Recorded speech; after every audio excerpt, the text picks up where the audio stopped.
आपने तो कानून बना करके हमारे उस मिशन को स्वाहा कर दिया। ये जो कानून है ये समाज में टकराव पैदा। सरकार से कहना चाह रहा हूँ कि समाज कैसे चलता है ये ऑफिस में बैठ करके समाज को नहीं चलाया जा सकता। समाज को चलाना है तो गांव आइए। इस कानून के पूर्णतया विरोध में हूँ। अगर जरूरत पड़ेगी तो आंदोलन होगा, लेकिन आंदोलन में केवल क्षत्रिय नहीं होंगे, सनातन धर्म के मानने वाले सब होंगे, दलित भी होंगे। इस घर के अंदर एंट्री दी जाए तो ओबीसी को न दी जाए? क्या आप चाहते हैं इस घर में एंट्री दी जाए तो दलित को न दी जाए? क्या आप चाहते हैं? ऐसा आप माहौल खड़ा कर रहे हैं। अब वो चाहते हैं कि ये बच्चे अगर दोस्ती करें तो जात देख करके करें। इस लोकतंत्र को जिंदा रहना है तो गांव में क्या हो रहा है इसको देखना पड़ेगा। ऑफिस में बैठ करके आप गांव को नहीं देख, ये समाज को फाड़ फाड़ कर देगा और इससे आने वाले समय में देश का बहुत नुकसान होगा, राष्ट्र का बहुत नुकसान होगा, समाज बढ़ जाएगा। कृपया हाथ जोड़ करके विनती है, ऐसे कानून न लाओ। दलितों के ऊपर अत्याचार न हो इसके लिए कानून बनाए। क्या दलितों के ऊपर अत्याचार रुक गया? महिलाओं के साथ अत्याचार न हो उसके लिए कानून बनाए आप। क्या वो रुक गया? तो आपसे हाथ जोड़ करके विनती है, इस मामले को वापस लीजिए।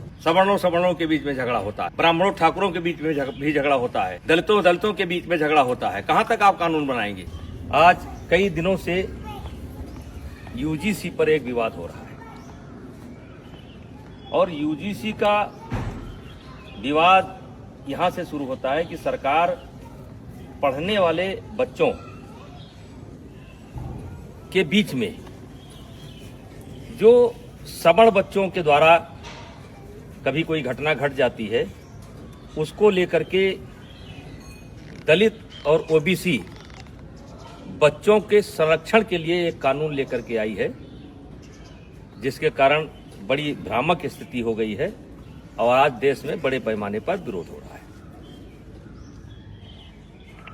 ये मेरे सामने कुछ बच्चे हैं, इसमें हमारे भी बच्चे हैं और दलित समाज और पिछड़े समाज, लगभग हर समाज के बच्चे हैं। ये रोज साथ में खेलते हैं। कितने दिन से तुम लोग साथ में खेल रहे हो? 5 साल से ये बच्चे डेली शाम को आते हैं और खेलते हैं। फिर इनको कोई नाश्ता पानी? हाँ, जैसे लड्डू, मिठाई, चाय, आम, मटर, सीजनल। यानी जो घर पर रहता है वो ये लोग साथ में बैठ करके ये नाश्ता करते हैं। ये कोई कानून के तहत नहीं कर रहे हैं, ये कानून के बंदिश से नहीं खेल रहे हैं। ये हमारी सनातन की परंपरा रही है, हमारे नस नस में है। पंडित दीनदयाल जी ने कहा था कि जो नीचे हैं उनको ऊपर लाना है और यही हमारी सनातन परंपरा है, यही हमारी सवर्ण परंपरा है कि जो नीचे हैं उनके साथ भेदभाव न करना, ऊपर लेकर के आना। इसका मिसाल ये किसी कानून के तहत नहीं हो रहा है। और आज मैं सरकार से कहना चाह रहा हूं कि समाज कैसे चलता है ये ऑफिस में बैठ करके समाज को नहीं चलाया जा सकता है। समाज को चलाना है तो गांव आइए और गांव में देखिए कि बिना भेदभाव के, बिना किसी जातीय रंग के एक साथ बच्चे खेलते हैं। कोई बच्चा किसी की जात नहीं पूछता है। क्या आप चाहते हैं कि भविष्य में इस घर के अंदर एंट्री दी जाए तो ओबीसी को न दी जाए? क्या आप चाहते हैं इस घर में एंट्री दी जाए तो दलित को न दी जाए? क्या आप चाहते हैं? ऐसा आप माहौल खड़ा कर रहे हैं। तो आपसे हाथ जोड़ करके विनती है, इस मामले को वापस लीजिए। और मैं अपील करना चाहता हूं, सवर्ण समाज से अपील करना चाहता हूं कि इसमें संपर्क करिए ओबीसी के लोगों से। ओबीसी समाज के जो समझदार लोग हैं उनसे संपर्क करने की जरूरत है। जो दलित समाज के समझदार बच्चे हैं उनसे संपर्क करने की जरूरत है और उनसे इसका विरोध कराना है, क्योंकि गांव में हम एक साथ रहते हैं। गांव में कोई शादी होता है, ब्याह होता है, हर आदमी का कोई ना कोई हक है, कोई ना कोई नेग है, हर तरीके से भागीदारी होती है। अभी मैंने सनातन कथा कराया, 1 जनवरी से लेकर के 8 जनवरी तक मैंने सनातन कथा कराया और जिसमें सदगुरु रितेश्वर महाराज जी ने कथा कहा। मैंने 52 जाति समाज के जो धर्म गुरु थे उनसे उद्घाटन कराया, उनसे एक एक वृक्ष लिया और मैं सनातन वाटिका बनाने जा रहा हूं। आपने तो कानून बना करके हमारे उस मिशन को स्वाहा कर दिया। आकर के आइए, हम आपको दिखाते हैं कि कौन सा समाज ऐसा है जिसने उस कथा में भागीदारी नहीं की है और सहयोग नहीं किया है। तो ये कोई नई परंपरा नहीं है। ये हमारी सनातन परंपरा है, ये हमारी परंपरा रही है। इसमें कानून की कोई जरूरत नहीं है। हाँ, कोई बच्चा गलती करता है जो क्षमा करने योग्य नहीं है तो उसको आप सजा दीजिए। यदा कदा घटनाएं घट जाती हैं, सजा दीजिए, उसमें कोई विरोध नहीं है। लेकिन ये जो कानून है ये समाज में टकराव पैदा करेगा, और इसीलिए आज कई दिन से मेरे ऊपर दबाव पड़ रहा था, बोलो बोलो बोलो। हमने कहा हम गांव में जाकर के बोलेंगे। ये बच्चों को मैंने जानबूझ करके इकट्ठा नहीं किया है। इसमें हर जात समाज के बच्चे हैं, और एक रोज की बात नहीं, रोज खेलते हैं। और ऐसा केवल यही नहीं है, हर गांव में है। हर गांव में कोई क्रिकेट खेल रहा है, कोई कबड्डी खेल रहा है, कोई खो खो खेल रहा है, एक साथ पढ़ते हैं।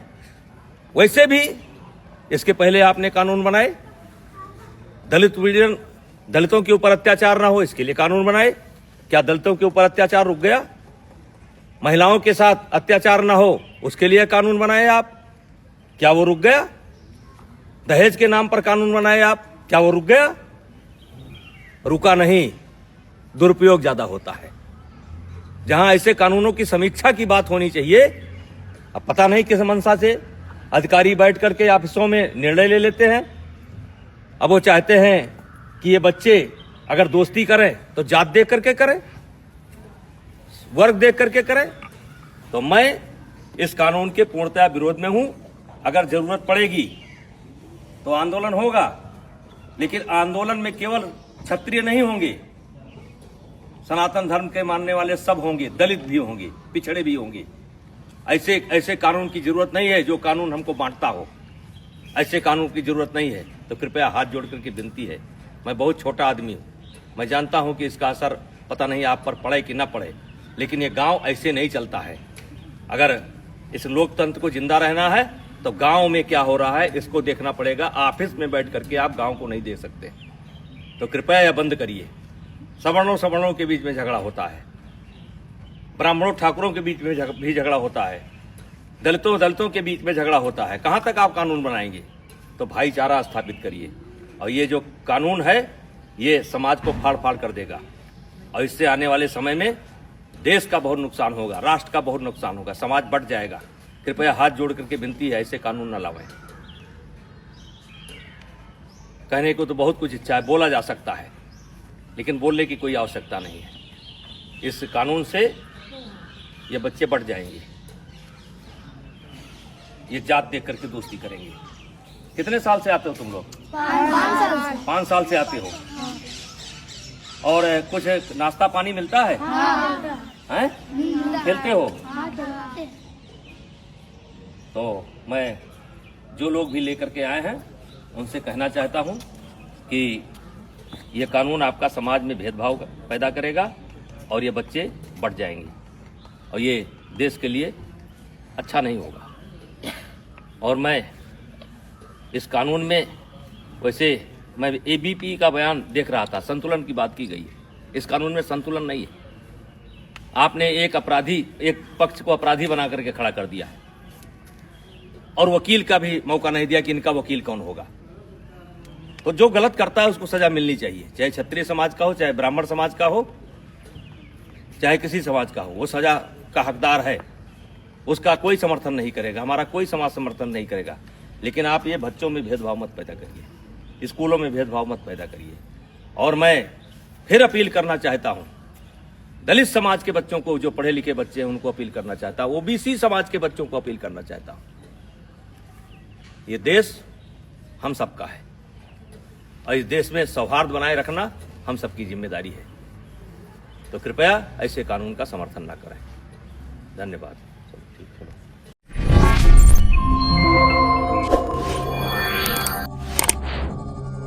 चलो।